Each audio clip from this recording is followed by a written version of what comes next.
Por gentileza, é isso. Boa tarde a todas as pessoas presentes. Inicio cumprimentando o excelentíssimo presidente da sessão de hoje, vereador Lucão Fernandes, e na pessoa dele cumprimento todas as vereadoras e todos os vereadores aqui Fala presentes. mais próximo. E também cumprimento as pessoas do plenário. Eu venho representando a DUFSCar, que é o Sindicato de Professoras e Professores da UFSCar e do Instituto Federal de São Paulo, do campus de São Carlos, e também o SINTUFSCar, que é o Sindicato dos Técnicos Administrativos da UFSCar. Essas duas entidades solicitaram, na sexta-feira passada, no dia 8 de março, o uso desta tribuna livre na sessão de terça-feira, 12 de março. Num primeiro momento, nós recebemos com surpresa o pedido de uma documentação registrada em cartório para que pudéssemos usufruir do direito de participar neste espaço. Isto foi uma surpresa para nós, porque em outras ocasiões nós já tínhamos feito uso desta tribuna e nunca nos tinha sido solicitada nenhuma documentação. Nossa entidade, então, encaminhou toda a documentação solicitada e, portanto, cumprimos as exigências necessárias, regimentais da Casa, para fazer uso da tribuna no dia 12/3. Claro que nós sabemos que uma exigência como esta de apresentação de documentação regular para determinadas entidades sindicais e civis, mesmo que cumprindo o regimento da Casa, funciona como um cerceamento da palavra para certos setores da sociedade. Então, eu gostaria de deixar aqui a nossa surpresa com a exigência dessa documentação que muitas entidades, nós sabemos, não conseguem cumprir, né? Além dessa solicitação de documentação, e da surpresa que tivemos com ela, foi ainda mais surpreendente para nós a notícia que recebemos na manhã da própria terça-feira passada, dia 12 de março, de que não poderíamos fazer uso da tribuna no dia em que havíamos solicitado, que nos seria de direito e para o qual nós havíamos cumprido todas as exigências regimentais da Casa. A minha primeira tarefa aqui hoje, então, é deixar essa declaração da nossa indignação com a interdição da nossa palavra no dia 12, mas eu entendo que estou podendo fazer isso hoje, então agradeço a oportunidade de estar aqui hoje. Claro que o que eu vou dizer hoje, o que eu vou falar hoje, não é exatamente o que eu falaria na semana passada, mas vou bastante nessa direção. Isso porque, vejamos, senhoras e senhores, essa indignação, cerceamento da nossa palavra vem diante de um cenário que se desenhou para justificar essa interdição. A maioria das vereadoras e dos vereadores desta Casa entrou num acordo e votou no dia 12 por postergar o uso da tribuna livre pela DUFSCar, alegando questões de segurança. Nós, então, tivemos a nossa fala postergada do dia 12 para hoje, dia 19, por questões de segurança. E a primeira coisa que eu me perguntei foi quais são as questões de segurança que podem estar implicadas no uso da tribuna livre na Casa Legislativa da cidade de São Carlos, onde se deve dar o exercício da democracia por cima de tudo, né? E acima de todos. Mas o conjunto de vereadores e vereadoras da Casa, sabendo que nos pronunciaríamos contrariamente ao projeto de lei que estava em votação naquele dia, que era para atribuir o título de cidadão honorário ao ex-presidente Jair Bolsonaro, essas vereadoras e vereadores acreditavam que nosso pronunciamento na tribuna poderia acirrar os ânimos das pessoas que estariam presentes nessa sessão, naquele dia. Eu entendi, nós entendemos, nós que estávamos aqui, entendemos na semana passada que as nobres vereadoras e os nobres vereadores estavam preocupados em preservar um clima de paz, em diminuir a tensão. Entendemos na terça-feira passada, então, que as vereadoras e os vereadores temiam pela segurança. Temiam, tinham medo pela segurança do que podia acontecer naquela sessão.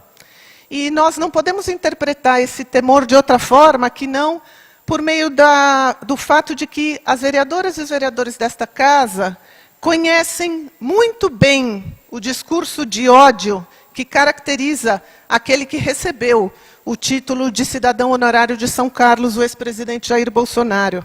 Não apenas ele, mas também aqueles que o apoiam e que são conhecidos como bolsonaristas. As vereadoras e os vereadores desta casa sabem que esse discurso é repleto de ameaças a todas as pessoas que não pensam como eles, que não apoiam a violência e a barbárie.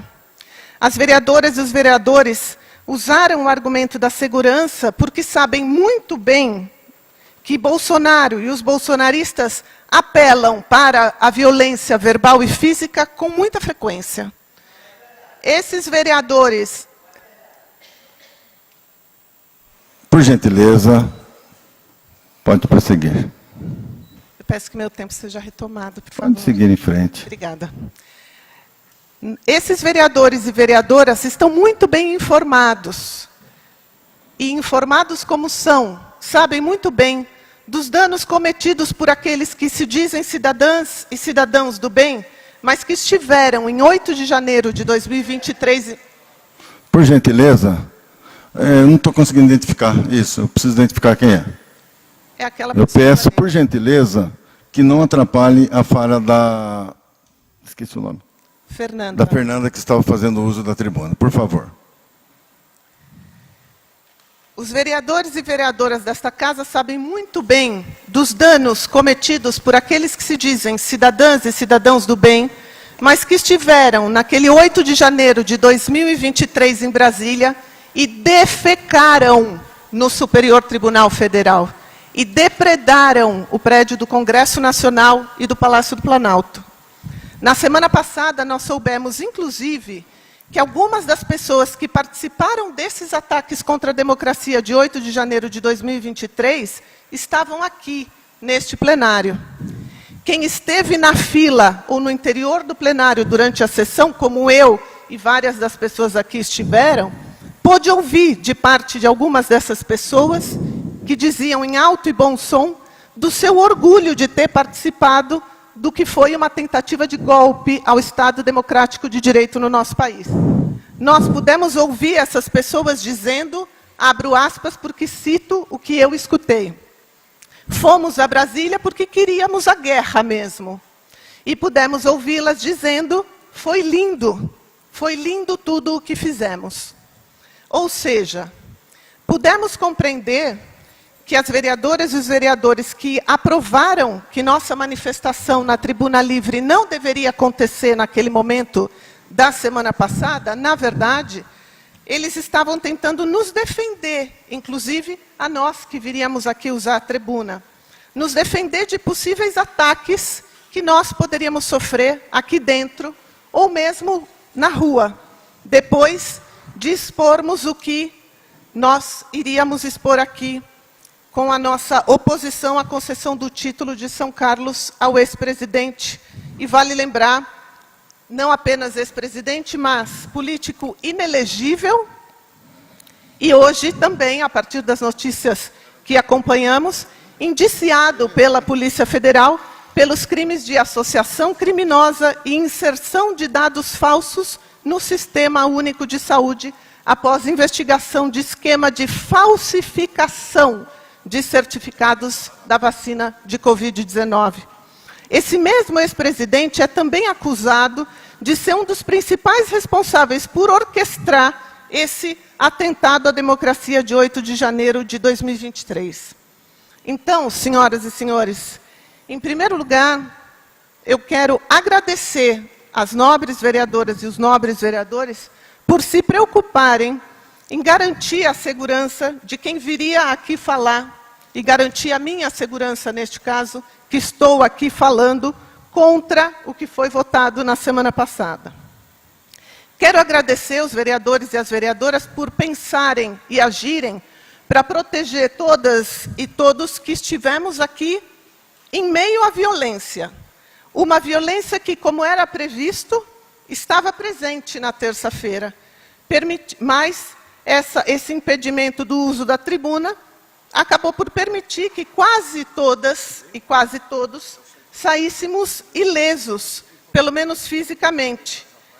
E permitiu que nós, que éramos contrários à aprovação do PL, apenas, entre aspas, tenhamos recebido ameaças com palavras. Palavras que eu cito agora, porque também... Só um minutinho, por gentileza. O tempo já foi esgotado, eu vou acrescentar mais um minuto para você. Pode ser? Pelas interrupções. Palavras que eu mesma escutei aqui. Marca bem a cara deles e depois você pega lá fora. Aqui não, aqui dentro não pode. Aqui é a casa dos vereadores, mas lá fora, a 100 metros daqui, você faz o que você quiser. Você pega eles.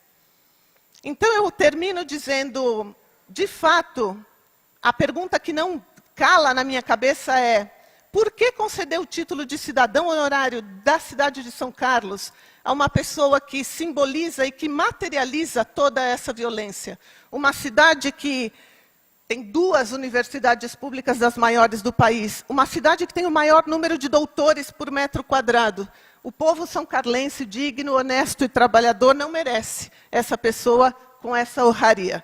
Nem ele, nem Michele Bolsonaro, nem Tarcísio de Freitas mereceriam ser cidadãos de São Carlos. Agradeço pelo tempo extra, presidente.